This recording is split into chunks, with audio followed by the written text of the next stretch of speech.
오늘 오후에는 문제의 핵심이라는 제목으로 사무엘서 18번째 말씀 함께 살펴봅시다.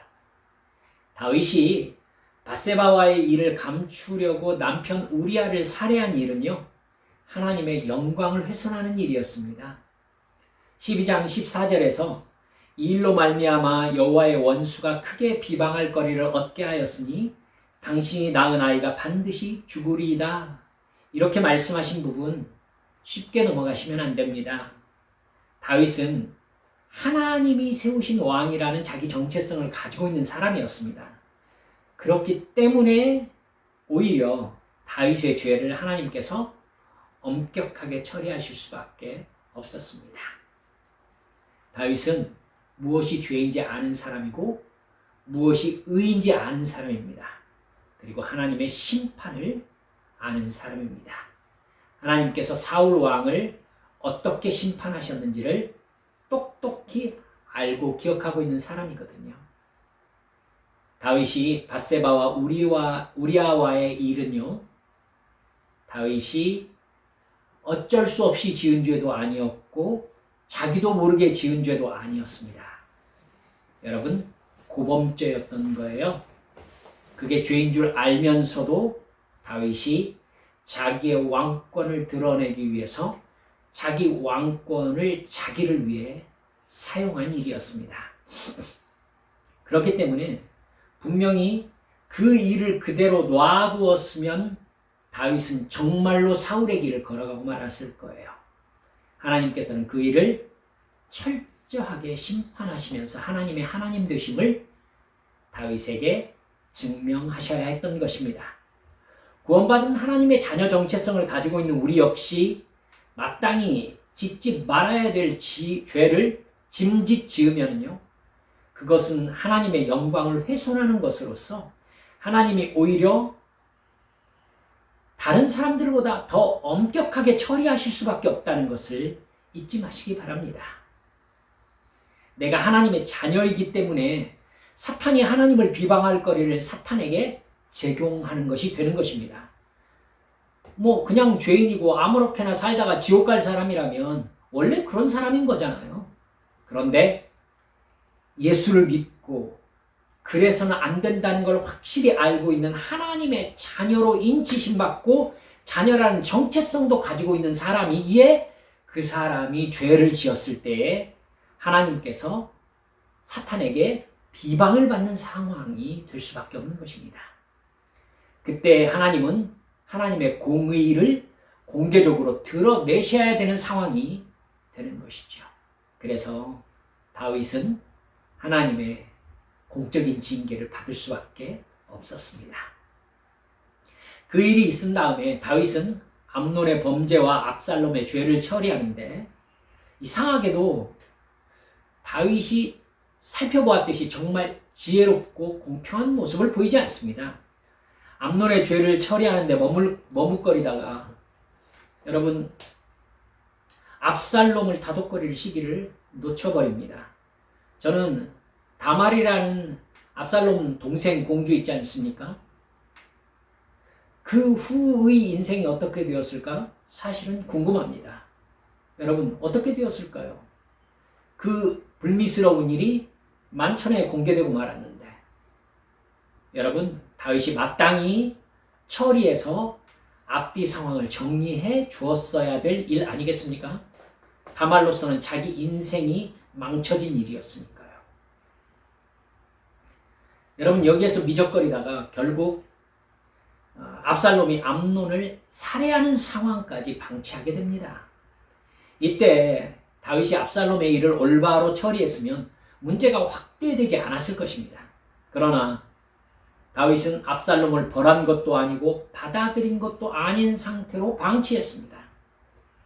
그러다가 결국 압살롬이 갈 데가 없으니까 자기 행동의 바운더리를 확보해야 되는데, 여러분, 결국 아버지 다윗을 향해서 반역을 일으키는 방법으로 자기의 살 길을 찾는 이런 안타까운 상황이 벌어지고 말았던 것입니다.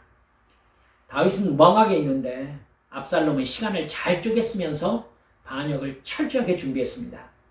누가 이기겠어요? 15장 12절을 보면 이렇게 나옵니다.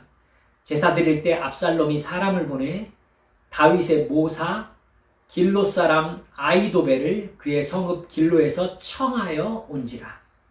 반역하는 일이 커가매 압살롬에게로 돌아오는 백성이 많아지니라. 압살롬은 군대를 준비했을 뿐만 아니라 이 군대를 실제로 제갈공명처럼 이끌 수 있는 모사까지도 확보하는 데 성공했던 것입니다. 그리고 압살롬은 다윗이 유다지파라는 사실을 이용해서 다른 11지파의 불편한 마음을 철저하게 이용했습니다. 여러분 그렇죠? 모든 지파는 지파별로 대등합니다. 그런데 유다 지파에서 다윗이 왕이 되었으니까 유다 지파가 왕의 지파가 된 것입니다. 이러면 다른 지파가 인정은 해도 불편은 하지요. 이걸 압살롬이 아주 잘 이용한 것입니다. 이 상황을 바라본 다윗 군대의 모사였던 아히도벨은요, 압살롬에게 분위기가 넘어갔다고 판단합니다. 그래서 자기가 애를 쓰면 압살롬을 다윗 뒤의 새로운 왕으로 세울 수 있겠다라고 판단합니다.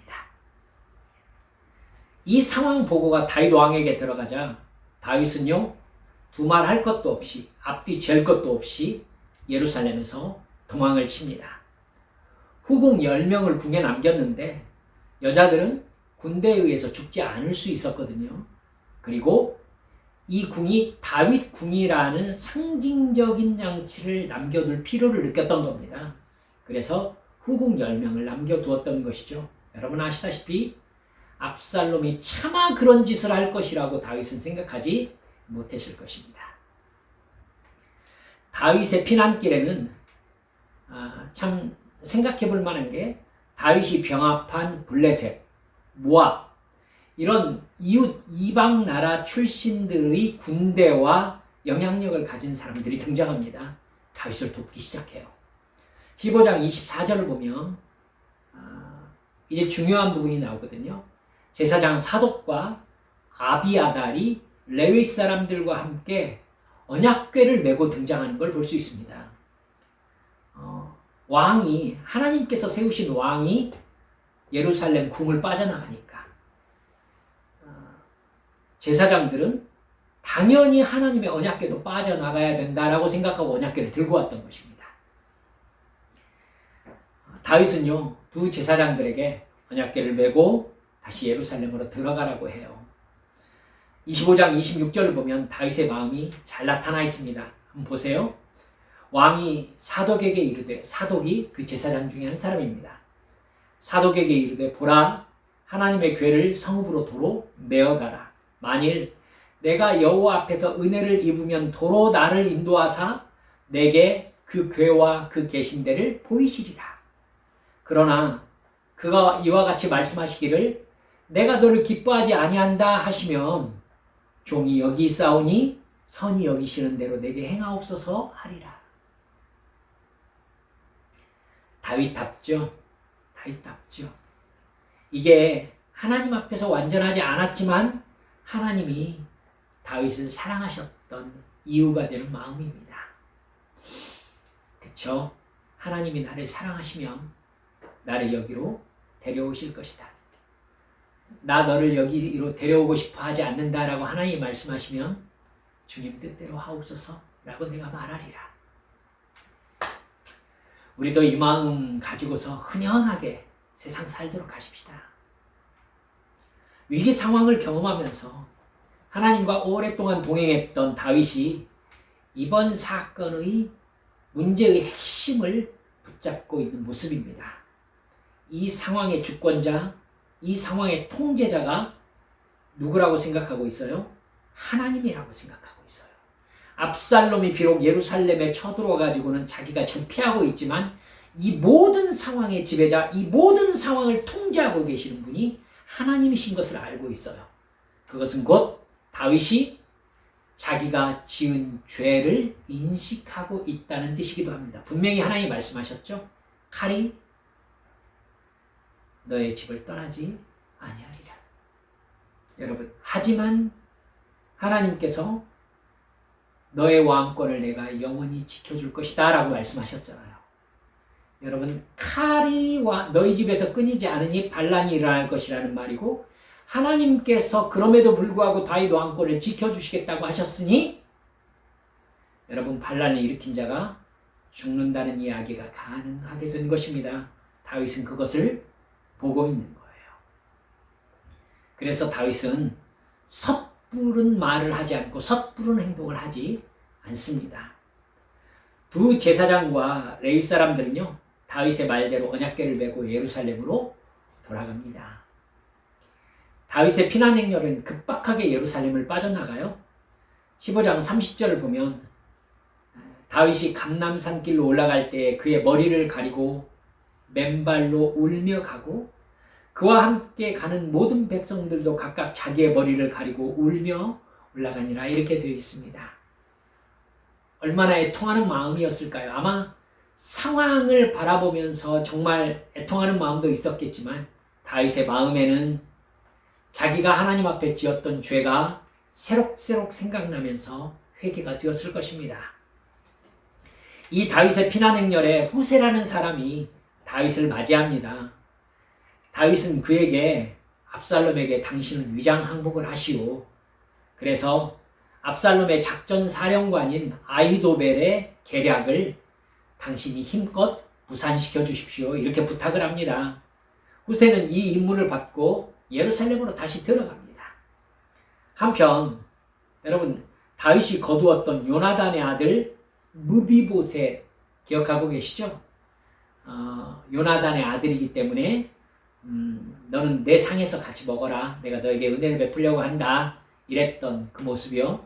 그래서 신학자들이 이건 다윗이 무비보셋을 챙기려는 마음보다 오히려 후한을 눈앞에 두고 감시하려는 의도가 강해 보입니다. 라고 신학자들이 본다라고 여러분께 말씀드렸던 기억이 나는데 여러분 기억하고 계실지 모르겠습니다.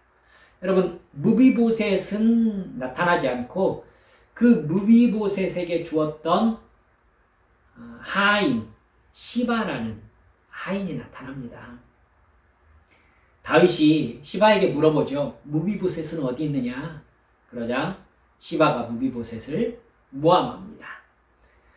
무비보셋이 말하기를 이제 내 아버지 사울 왕정이 회복되어서 내가 왕위에 오를 것이다 라고 말했다는 겁니다. 이 말을 믿은 다윗이 무비보셋의 재산을 시바에게 주면서 말합니다. 무비보셋의 것이 모두 다 너의 것이니라. 다윗이 무비보셋을 자기 식탁에서 늘 함께 먹도록 조치했으면서도 이렇게 쉽게 시바의 말을 믿은 것을 보면 사실 다윗 역시 무비보셋을 온전히 신뢰하지는 않고 있었다는 게 드러나죠.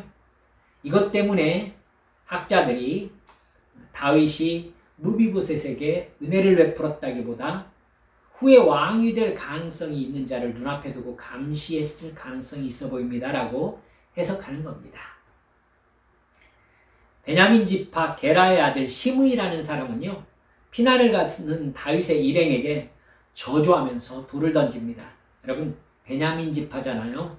이전에 왕권을 가지고 있었던 지파입니다. 사울의 지파. 그러니까 이 사울의 지파에서 시므이라는 사람이 피난을 가는 다윗 일행에게 돌을 막 던지면서 가거라 피를 흘린 자여 하면서 막 티끌을 날립니다. 옆에 다윗과 함께 했던 아비새 기억하시죠? 사울왕 내가 한 방에 찔러버릴까요? 이랬던 그 사람. 여러분, 요압 동생입니다. 아비새가 옆에서 얘기하죠. 죽여버릴까요? 다윗이 말합니다. 16장 11절 12절 내 몸에서 난 아들도 내 생명을 해치려고 하는데 하물며 이 베냐민 사람이랴. 여호와께서 그에게 명령하신 것이니 그가 저주하게 버려두라. 혹시 여호와께서 나의 원통함을 감찰하시리니 오늘 그 저주 때문에 여호와께서 선으로 내게 갚아주시리라. 다윗이요, 문제의 핵심을 전혀 놓치지 않고 있어요. 지금 다윗의 영혼이 바짝 긴장하고 있죠. 이 상황에서 내가 지금 어떠한 위치에 있고 어떠한 행동을 해야 되는 사람인가를 아주 바짝 긴장한 채 잊어버리지 않고 있습니다. 하나님께서 하게 하시는 것이니 내버려 두어라. 여러분 아닐 수도 있잖아요. 하나님이 다윗을 저주하라고 시므이라는 사람에게 시켰겠습니까? 아닐 수도 있지요. 그런데 여러분 어떤 어려운 상황이 눈앞에 펼쳐져도 결국 이 상황의 통제자가 누구다? 하나님이다. 하나님이다.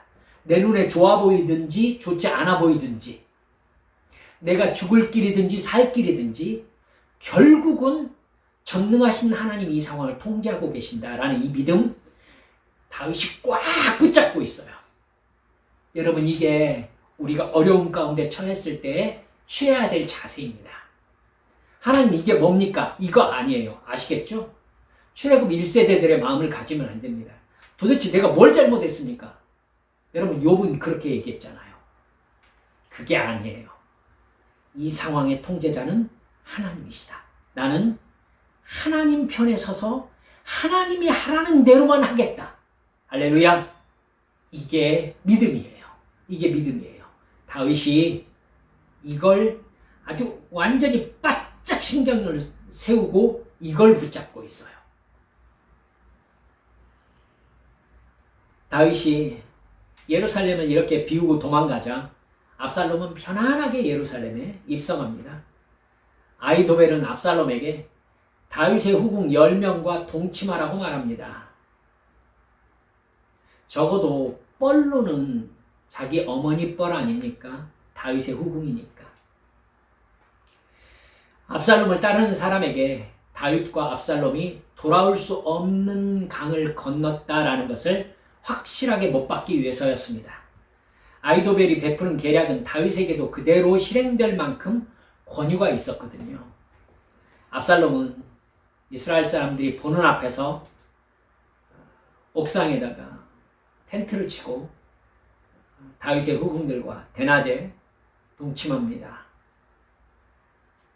하나님께서 다윗에게 징계를 내리시면서 하셨던 말대로 성취되고 있지요. 반역에서부터 후궁과의 일까지 하나님께서 밧세바와 우리아의 사건 때 다윗에게 말씀하신 징계가 그대로 성취되고 있다는 것을 알 수 있습니다. 아히도벨은요, 압살롬에게 군사 12,000명만 달라고 해요. 다윗의 피난 행렬이 지금 아주 피곤하고 사기가 떨어져 있을 것입니다. 지쳐 있을 테니까 12,000명만 데리고 가서 습격하면 모두 다 흩어질 겁니다. 그때 내가 다윗 왕만 쳐 죽일 겁니다. 그러면 나머지 모든 사람들이 왕에게, 압살롬에게 돌아올 것입니다. 아히도벨이 이렇게 얘기한 겁니다. 아주 훌륭한 계략이죠.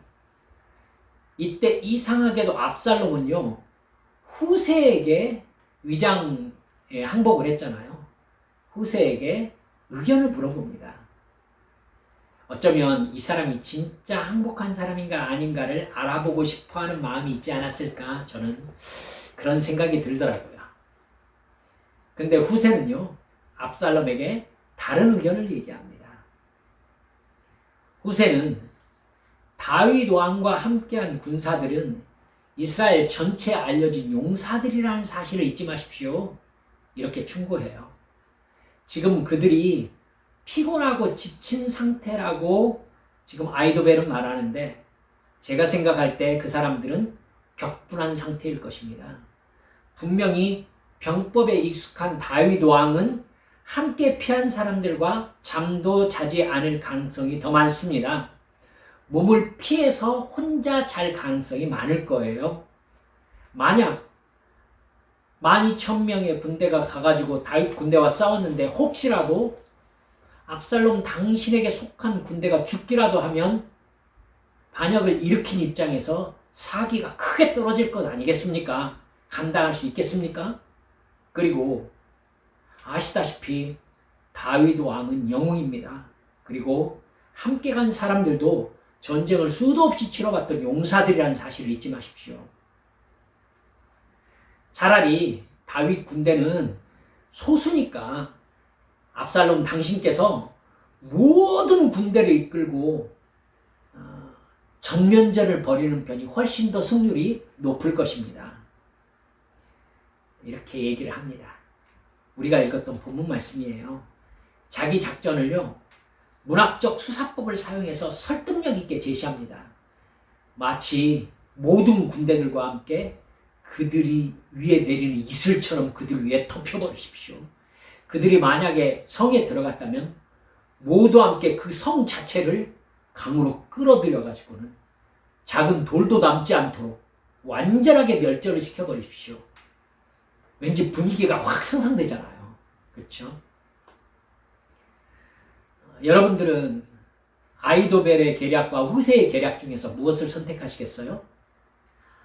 후세가 왜 이렇게 문학적 수사법까지 사용하면서 이렇게 해야 된다고 강하게 얘기하고 있겠어요? 아이도벨의 계략이 확실히 좋은 계략이기 때문에 그렇죠.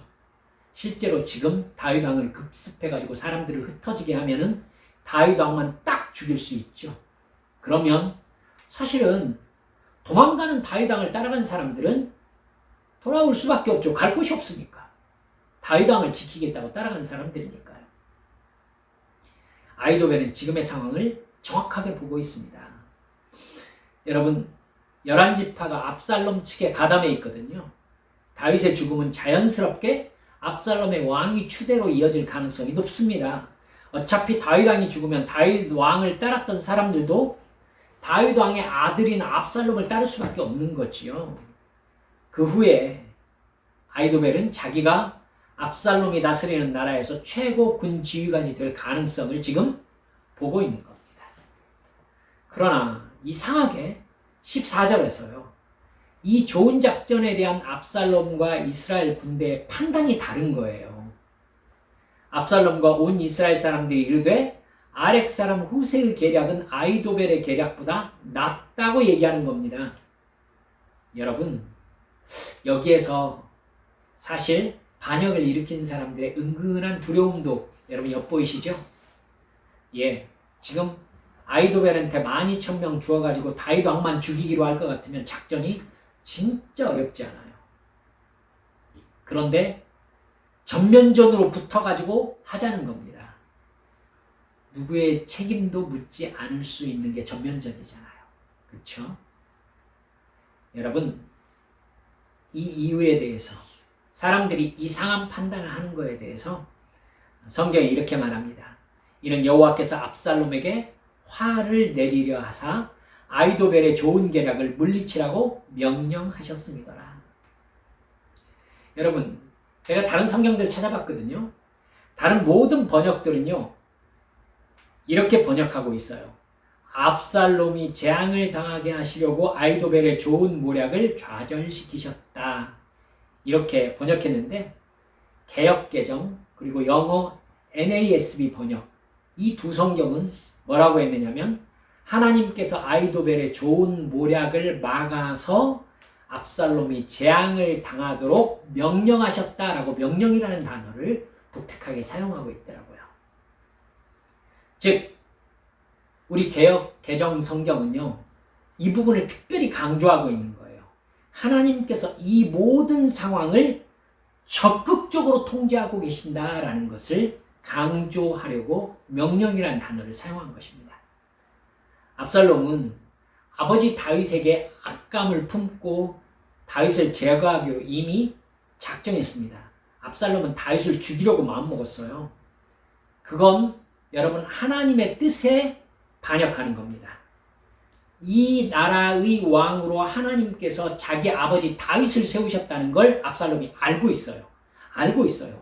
근데 그 다윗을 죽이려는 건 곧 하나님을 적으로 삼는 거 압살롬이 알고 있어요. 하나님은 그런 압살롬을 제거하기로 마음먹으신 겁니다. 분명히 여러분 여기서 교통정리를 하셔야 돼요.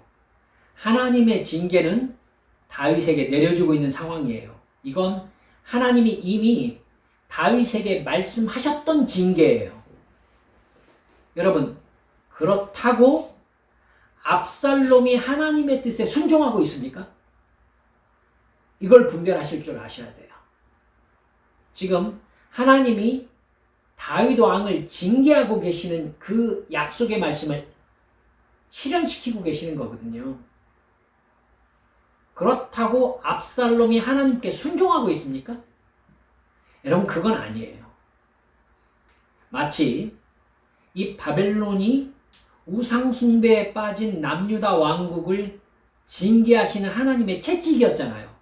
그래서 남유다 왕국이 BC 586년에 바벨론에게 완전히 멸망당하잖아요. 그럼 이렇게 물어볼 수 있잖아요. 그럼 바벨론은 하나님의 뜻에 순종해서 남유다를 멸망시켰습니까? 그건 아니잖아요. 그렇죠? 느부갓네살이 예루살렘에 들어가서 성전을 불태우고 사람을 학살하는 게 하나님께서 이스라엘을 징계하시는 징계는 맞지만 그렇다고 바벨론과 느부갓네살이 옳은 일을 하는 건 아니잖아요. 그렇죠? 이거하고 똑같아요. 징계는 하나님의 뜻에 의해 실행되지만 그 일의 성취는 인간의 악함에 의해서 실행되고 있잖아요. 하나님은 그 악함에 대해서 심판하시는 겁니다.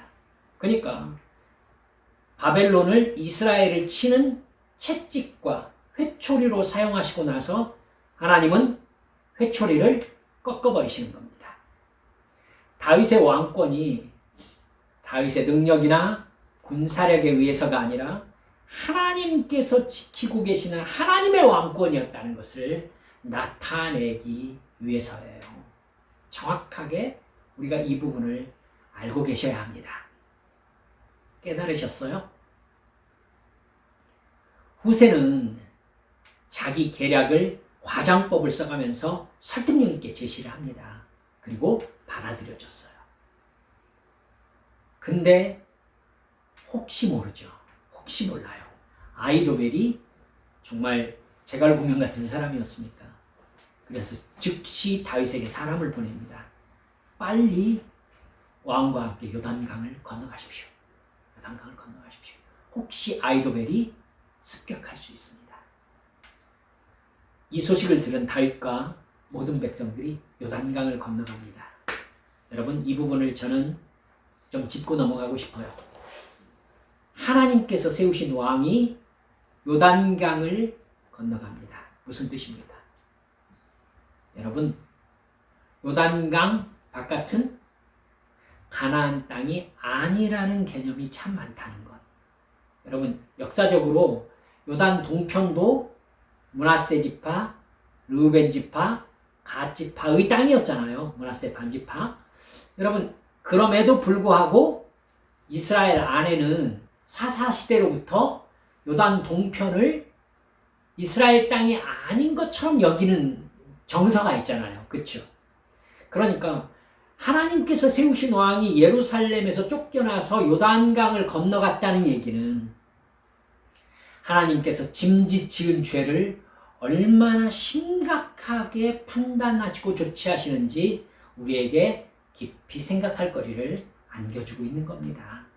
여러분, 하나님의 백성이지만 범죄했을 때 바벨론을 들어서 징계하시는 것처럼 우리도 우리가 하나님의 말씀에 순종하지 않고 죄 가운데 빠져 있으면 하나님은 세상의 방법을 들어서 우리를 징계하실 수 있다는 것, 여러분 절대 가볍게 여기지 말아주시기 바랍니다. 한편 아히도벨은요, 자기 작전이 받아들여지지 못하는 걸 봅니다. 아히도벨이 대단한 사람이잖아요. 하나님께서 압살롬을 죽이기로 마음먹으셨구나. 압살롬이 죽으면 자기는 뭐가 됩니까? 반역자가 됩니다. 그래서 아히도벨은 고향으로 돌아가서 목매달아 죽었다라고 나옵니다. 여러분, 이 일이 이 전쟁의 터닝 포인트가 됩니다. 결국 요압 장군을 필두로 한 다윗의 군대와 아마사 장군을 필두로 한 압살롬 군대가 전면전을 벌입니다. 아무리 숫자가 많아도 하나님께서 다윗의 군대에게 승리를 작정하신 이상 압살롬을 따르는 무리들은 승리할 수가 없었습니다. 숫자가 훨씬 많았음에도 불구하고 다윗은 이미 그 사실을 알고 있었잖아요. 그렇죠? 하나님께서 다윗 왕권을 지키고 계신다는 것을. 그러니까 요압 장군에게 부탁을 했었어요. 압살롬 왕자를 죽이지 말아주시오. 그러나 전쟁은 단박에 다윗 군대의 승리로 끝나버립니다. 압살롬은 전쟁을 이끌 만한 그런 통솔력, 리더십, 능력을 가지고 있지 못했어요. 압살롬이 도망갑니다. 노새를 타고 도망갔다고 나옵니다. 그러다가 큰 상수리 나무 아래를 지날 때에 압살롬의 용모 중에서 가장 눈에 띄는 게 뭐였습니까, 여러분? 압살롬이 1년에 한 번씩 머리를 잘랐다고 나오잖아요. 그렇죠? 무게가 20세겔이나 되었다라고 나옵니다. 즉 머리를 길게 길렀던 아름다운 청년이었던 것이죠. 노새가 상수리 나무 앞을 지날 때 머리카락이 휘날렸습니다. 그래서 참 상수리 나무에 머리카락이 걸렸어요. 그리고 압살롬이 공중에 달리고 노새가 밑으로 빠져나갔습니다. 결국 자기 머리카락, 자기의 가장 아름다운 부분에 의해서 상수리 나무에 머리가 휘감겨 가지고는 공중에 달려 있는 상황이 되어버렸던 것입니다. 압살롬의 용모에서 가장 특징적인 부분이었는데 말입니다. 참 우리 하나님께서 생각하시는 이 생각이 여러 가지로 추측할 수 있을 만한 부분입니다.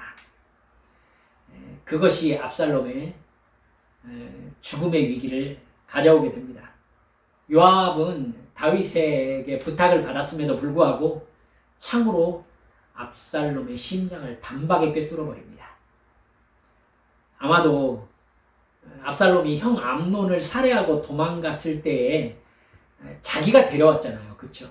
자기가 데려와서 다윗 왕과 화해시켰기 때문에 압살롬이 아버지 다윗을 향해서 이렇게 반역을 일으킨 거에 대해서 이 요압이 아마 큰 부담을 느끼고 있었던 것 같아요. 압살롬의 죽음은 다윗에게 큰 슬픔이 됩니다. 다윗은 압살롬의 죽음 소식을 듣고 내 아들 압살롬아, 차라리 내가 너를 대신해서 죽었더라면 압살롬 내 아들아 이러면서 통곡합니다.